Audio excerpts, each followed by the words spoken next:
चलो आज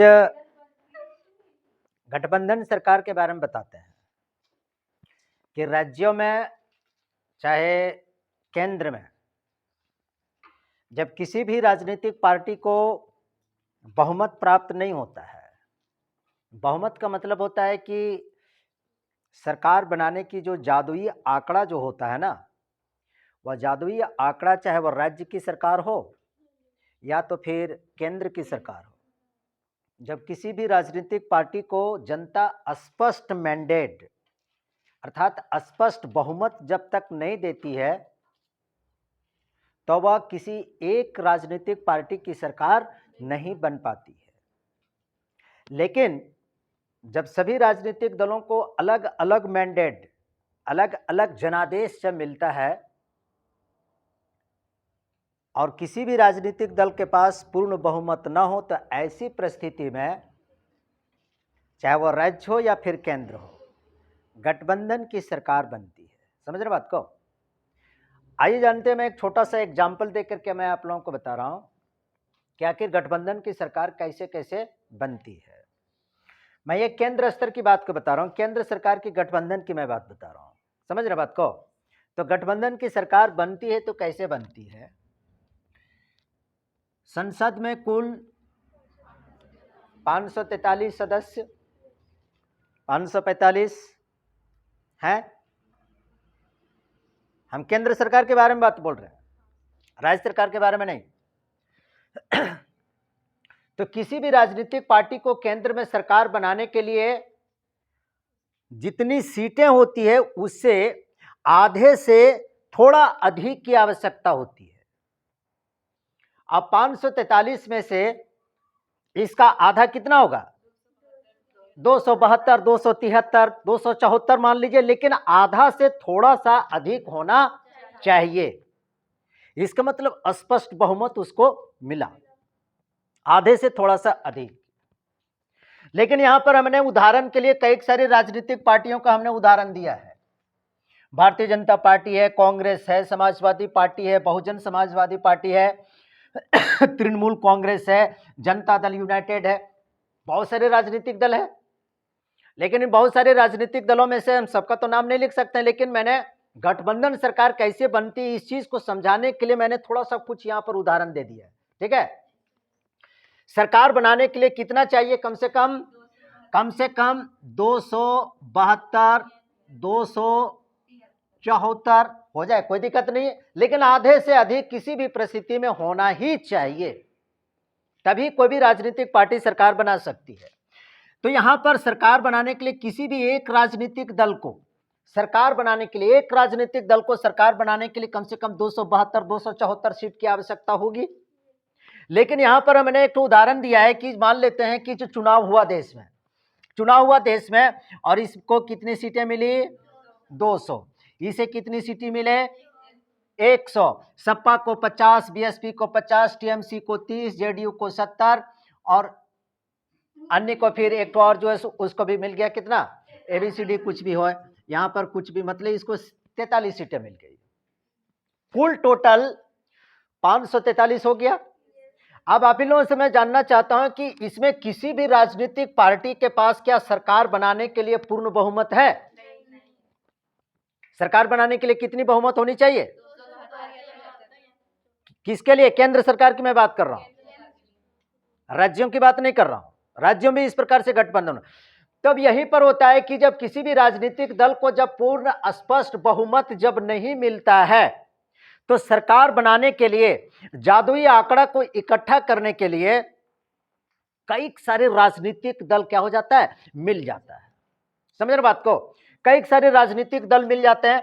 मान लेते हैं तो इसमें एक चीज और है भी, भले ही इसमें क्या है कि किसी भी राजनीतिक दल को सरकार बनाने के लिए स्पष्ट बहुमत नहीं मिला है, लेकिन उसके बावजूद भी इन सभी राजनीतिक दलों में मान लेते हैं कि बीजेपी क्या है कि सबसे बड़ा राजनीतिक दल उभर के आया। सरकार बनाने का आंकड़ा इसके पास भी नहीं है, लेकिन है क्या? सबसे बड़ी राजनीतिक पार्टी, सबसे अधिक सीटें इन्होंने ही जीती है, इस पार्टी ने जीती है। हालांकि ये भी सरकार नहीं बना सकती है, मान रहा हूं इस बात को, ठीक है ना, लेकिन सबसे बड़ी पार्टी तो यही बन गई। अब सबसे बड़ी पार्टी बन गई तो सरकार बनाने की जो पहला जो प्रयास, जो सबसे पहले जो कोशिश जो करेगी, कौन सी पार्टी करेगी? क्यों? क्योंकि इसी के पास सबसे ज्यादा सीटें हैं, सबसे ज्यादा सीटें हैं। बहुमत है नहीं लेकिन सीटें हैं। अब ऐसी परिस्थिति में ये भारतीय जनता पार्टी अन्य राजनीतिक दलों के साथ संपर्क करेगा, क्योंकि जादुई आंकड़ा कम से कम इसको 272-74 तो होना ही चाहिए। तो अन्य राजनीतिक पार्टी के पास संपर्क करेगा। मान लेते हैं इन्होंने संपर्क कर लिया किसको? बसपा को। इन्होंने संपर्क कर लिया किसको? जदयू को। तब मान लेते हैं इनके पास 70 है, इनके पास कितना है? 50 है। 7 5 कितना हो गया? 12। अब इसके साथ 200 सीट तो इसका तो अपना ही है, लेकिन इन दोनों राजनीतिक दलों को लेकर के कितना हो जाएगा? 120 सीट हो जाएगा। अब प्लस इसमें 120 सीट, 120 सीट बहुमत मिल गया। अब 120 सीट हो गया तो कुल टोटल इसका कितना हो गया? 320 सीट, जो बहुमत के आंकड़ा को छू गया। तो इसका मतलब ये यहां पर क्या हो रहा है, जब किसी एक राजनीतिक दल को जब बहुमत जब नहीं मिला, जनता ने किसी एक राजनीतिक दल को मैंडेट जब नहीं दिया, तब क्या किया? सबसे बड़ी राजनीतिक दल मिल करके क्या किया? अन्य राजनीतिक दलों के साथ मिल करके उन्होंने सरकार बना लिया। इसका मतलब यह हो गया कि यहां पर किसी एक पार्टी की सरकार नहीं बल्कि मिली जुली पार्टी की सरकार बन गई। और इसी को हम लोग क्या कहते हैं? गठबंधन सरकार कहते हैं। बात समझ में आ रही है? इसी को कहते हैं गठबंधन सरकार कहते हैं। गठबंधन मतलब सबके साथ एकदम गांठ बांधल रहता है, इसके साथ बांध दिया, उसके साथ बांध दिया, बांध करके गांठ दे करके मतलब सरकार बनाते हैं, लोग चलाते हैं। पार्टनरशिप वाली सरकार समझते हैं ना? कोई बिजनेस वगैरह लोग करते हैं, क्या करता है कि पार्टनरशिप 2 लोग 4 लोग मिलकर के कोई बिजनेस करता है, सब लोग अपना अपना पैसा लगाता है। ठीक उसी प्रकार से राजनीतिक में भी क्या होता है? गठबंधन सरकार जब बनती है तो गठबंधन सरकार में भी सभी राजनीतिक दलों का अपना अपना क्या एजेंडा होता है, अपनी अपनी शर्तें होती है, अपनी अपनी विचारधारा होता है सबका। लेकिन गठबंधन सरकार जो बनती है वह कभी कभी ऐसा होता है कि मान लेते हैं कि इसके साथ यह राजनीतिक पार्टी और यह राजनीतिक पार्टी मिलकर के यहां पर सरकार तो बनाई, मंत्री इसके भी रहेंगे, मंत्री इसके भी रहेंगे, मंत्री इसके भी रहेंगे, क्योंकि इसके पास 200 सीटें, इसके पास 30, इसके पास 70 है, इसके पास 50 है। तो संख्या के हिसाब से मंत्रिमंडल में सबको अपना अपना हिस्सा मिलेगा। लेकिन गठबंधन सरकार चल जाती है तो ठीक है, अगर नहीं चलेगी तो सरकार कार्यकाल पूरा करने के पहले भी गिर सकती है। गिर सकती है कि नहीं? कैसे कैसे गिर जाएगी? मान लेते हैं कि ये जो 70 सीट वाला जो यहां पर जो बीजेपी के साथ आया, या तो फिर ये बसपा 50 सीट वाला इसके पास आया, सबका अपनी अपनी शर्तें, सबकी अपनी अपनी डिमांड है। ये सरकार जो है से ये सरकार बनाएगी, कुछ नियम तो ये बोलेगी कि नहीं ये हमारे विचारधारा के विपरीत है, ये भी बोलेगा नहीं मेरे विचारधारा के विपरीत है, ये मेरा सिद्धांत ये नहीं कहता है। तो गठबंधन सरकार में बहुत सारे समझौते करने पड़ते हैं। गठबंधन सरकार जो होती है ना, न्यूनतम समर्थन पर ही क्या बनती है? सरकारें बनती है। समझ रहे बात को? तो इस प्रकार से जब गठबंधन सरकार जब बन जाती है, अब गठबंधन सरकार 5 साल चल भी सकती है, 5 साल नहीं भी चल सकती है। तो ऐसी परिस्थिति में क्या होगा? सरकार गिर जाएगी। अब सरकार किस प्रकार से? अभी मान लेते हैं कि 320 सीटें हैं, गठबंधन की सरकार बन गई। अगर गठबंधन की सरकार बन गई तो क्या हो सकता है कि गठबंधन की सरकार गिर भी सकती है। कैसे गिर सकती है? मान लेते हैं कि इसने समर्थन वापस ले लिया, सरकार अल्प बहुमत में आ जाएगी। इसने भी समर्थन को क्या कर लिया? वापस कर लिया।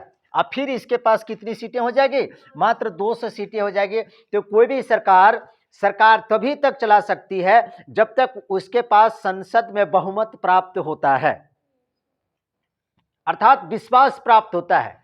इसका मतलब ये हो गया कि ये भी अगर गठबंधन से बाहर निकल गया, ये भी गठबंधन से बाहर निकल गया, तो इसका मतलब फिर सरकार के पास सरकार चलाने के लिए पूर्ण बहुमत की जादुई आंकड़ा नहीं रहने के कारण फिर सरकार चलाने के इसके पास कोई अधिकार नहीं रह जाता, अर्थात विश्वास खो देता है, तो सरकार इस प्रकार से गिर जाती है।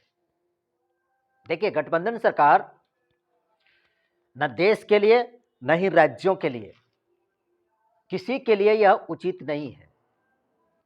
गठबंधन सरकार में विकास बाधित होता है, गठबंधन सरकार में कई सारी अड़चनें आती हैं। लेकिन जब एक राजनीतिक पार्टी की सरकार होती है, एक दलीय सरकार जब होती है किसी एक राजनीतिक पार्टी की, चाहे वो राज्यों में हो चाहे फिर केंद्र में, तो विकास जो होता है ना वह तेज गति से होता है, क्योंकि सरकार जो भी फैसला लेती है वो जल्दी जल्दी फैसला लेती है। उसके फैसले पर कोई अड़चन लगाने वाला, कोई अवरोध पैदा करने वाला कोई होता नहीं है, तो विकास इसमें बाधित नहीं होता है। लेकिन गठबंधन सरकार में सरकार जब कोई भी फैसला जब लेती है तो उसके जितने भी सारे सहयोगी दल जो होते हैं, उन सभी सहयोगी दलों से विचार विमर्श, सामंजस्य बैठाना पड़ता है। जब सभी राजनीतिक दलों की, गठबंधन में शामिल सभी राजनीतिक दलों की जब मंतव्य, जब सभी की विचारधारा जब मिल जाती है, तभी कोई फैसला सरकार ले पाती है। ऐसी परिस्थिति में सरकार को कोई भी फैसला लेने में काफी ज्यादा देर हो जाती है। एक दौर था कि देश में हमारे गठबंधन की सरकार काफी लंबे समय तक चला। हमारे देश में 2014 तक गठबंधन की सरकार चली, लेकिन 2014 के बाद से लेकर के अभी तक देश में एक राजनीतिक पार्टी की सरकार है। जनता ने जो मैंडेट जो दिया, किसी एक राजनीतिक दल को दिया है। जब किसी एक राजनीतिक दल को दिया है तो आप देख भी सकते हैं कि कितना सारा इसमें परिवर्तन आ रहा है, बहुत सारे परिवर्तन आ रहा है। समझ रहे बात को? इसलिए गठबंधन सरकार न देश न ही राज्य, किसी के हित में नहीं होता है। लेकिन एक पूर्ण बहुमत वाली जो सरकार जो होती है, किसी भी फैसले को बहुत ही निर्भीक तरीके से लेती है, ससमय फैसला लेती है, क्योंकि उसके फैसले को कोई रोकने वाला और कोई टोकने वाला नहीं होता है।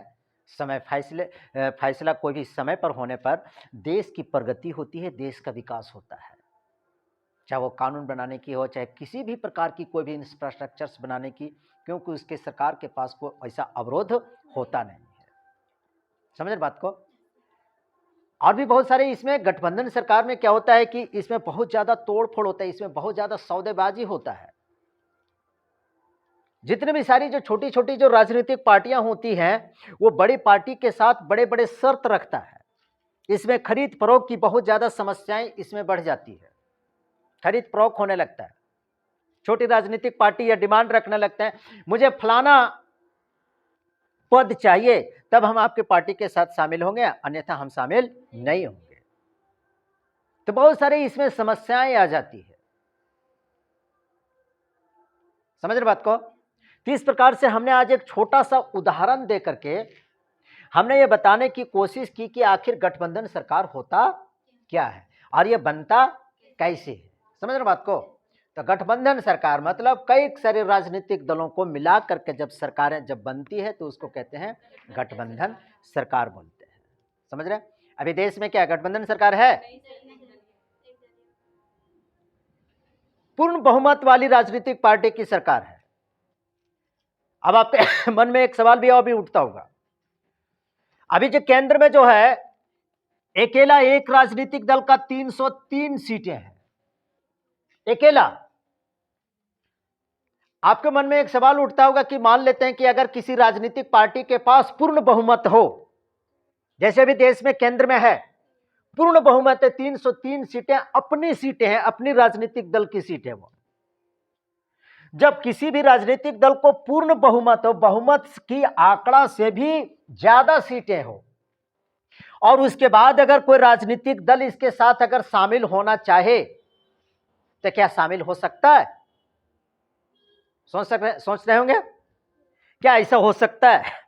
हालांकि यहां पर किसी भी राजनीतिक दल को शामिल हो या ना हो, सरकार के भविष्य पर कोई खतरा नहीं है। कोई खतरा उत्पन्न होगा? कोई खतरा उत्पन्न नहीं होगा, क्योंकि इसका पूर्ण मैंडेट है भाई। अब कोई इनके साथ आवे या ना आवे, कोई बात नहीं है। लेकिन अगर कोई स्वेच्छा से अगर आना चाहे कि सरकार के पास पूर्ण बहुमत है, लेकिन फिर भी मैं इस सरकार के साथ काम करना चाहता हूं, मैं सरकार के साथ शामिल होना चाहता हूं, आप लोगों के मन में ऐसा सवाल उठता होगा, क्या वो शामिल हो सकता है? तो जी बिल्कुल वह शामिल हो सकता है, अभी बिल्कुल वह शामिल हो सकता है। अभी कुल टोटल ये जो 303 सीटें जो है, ये 303 सीटों में से इसमें से 50 सीटें जो है ना अन्य राजनीतिक दल इनके साथ अभी भी शामिल है। तो कुल टोटल कितना है? 353 सीटें हैं। 353, 303 खुद अपने दल का और 50 जो है अन्य छोटे छोटे राजनीतिक दल शामिल हैं, जिसको कहते हैं क्या? NDA, NDA, national democratic alliance, ये पूरा नाम है। अर्थात कहने का मतलब भारतीय जनता पार्टी के पास जितने भी राजनीतिक दल जो शामिल हैं, किनके साथ? बीजेपी के साथ, भारतीय जनता पार्टी के साथ जितने भी सारे जो राजनीतिक दल जो शामिल है, अभी हमने बताया ना कि 303 तो अपनी, लेकिन 50 जो सीटें हैं अन्य राजनीतिक दलों का है। अब इसमें से जो भारतीय जनता पार्टी के साथ जो मतलब अन्य राजनीतिक दल जो शामिल होते हैं, उस गठबंधन को, उस अलायंस को नाम क्या दिया गया?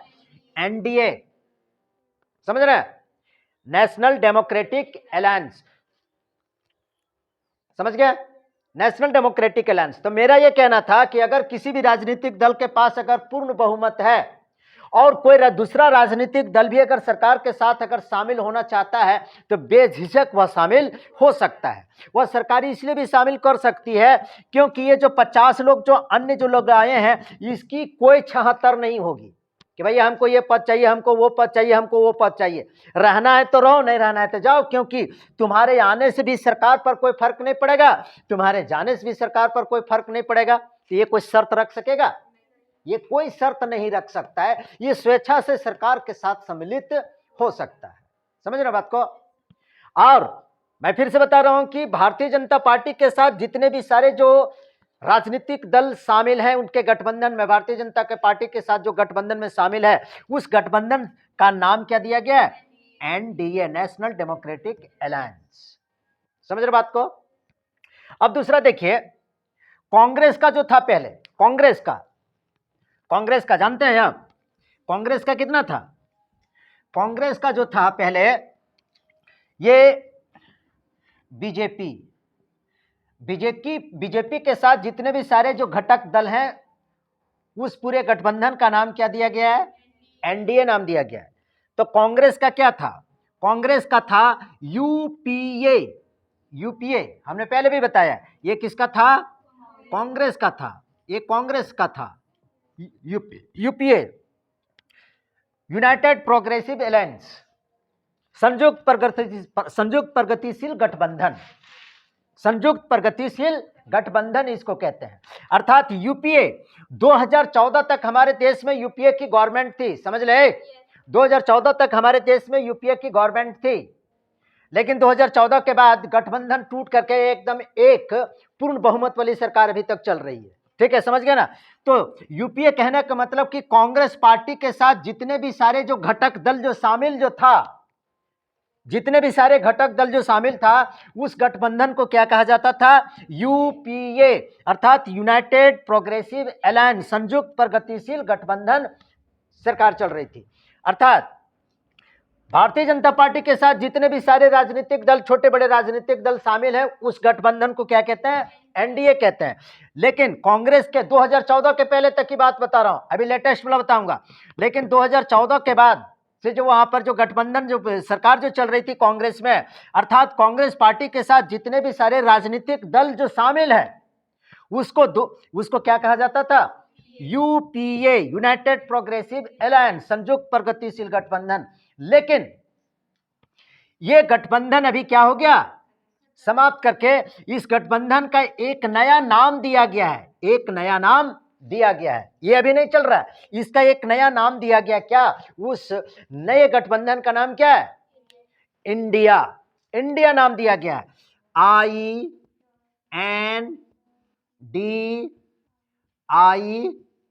ये इंडिया। यूपीए से क्या बन गया?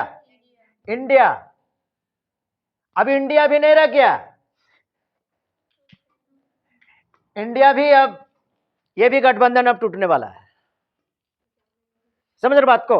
मैं राजनीतिक बात नहीं कर रहा हूं, ये भी जो गठबंधन जो बना था, तो यूपीए से क्या बना? इंडिया बना। अब इंडिया भी, गठबंधन भी धीरे धीरे दरक रहा है, धीरे धीरे दरक रहा है। समझ रहे बात को? तो अभी तक हमने अभी चीज को बताया कि भारत में दो जो मजबूत राजनीतिक पार्टी है, दो मजबूत राजनीतिक पार्टी, जो बीजेपी के साथ शामिल जितने भी राजनीतिक घटक दल हैं, उसको उस गठबंधन को क्या कहते हैं? एनडीए कहते हैं। और कांग्रेस के साथ जो शामिल जो था, पहले कहते थे यूपीए, लेकिन यूपीए के बाद इसका नाम बदल करके, यूपीए को विघटित करके क्या नाम दिया गया अभी वर्तमान? इंडिया। लेकिन इंडिया का भी यही हालत है कि यह भी धीरे धीरे क्या हो रहा है? खत्म होते जा रहा है। वर्तमान में यही परिस्थिति अभी चल रही है।